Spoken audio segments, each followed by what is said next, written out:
Hey guys, Paula here. So this is the Terracotta planter, and you can see it has kind of these bubble designs on the very top. On the inside, I've got a bunch of packaging. I'm going to go ahead and take that out so you can see kind of how deep it is.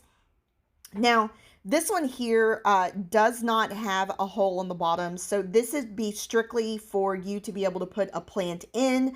And if you wanted to go ahead and use it indoors, it would be perfect for that because you're not going to risk putting water all over your floor or anything like that. It is made out of ceramic, and it does kind of have this little bit of distressed look on the actual pot itself. It's also very thick and very heavy. So if you're looking for something decorative to go ahead and go in your house, this one is super pretty and would do fantastic in the corner of a hallway or your living room or even on top of a table.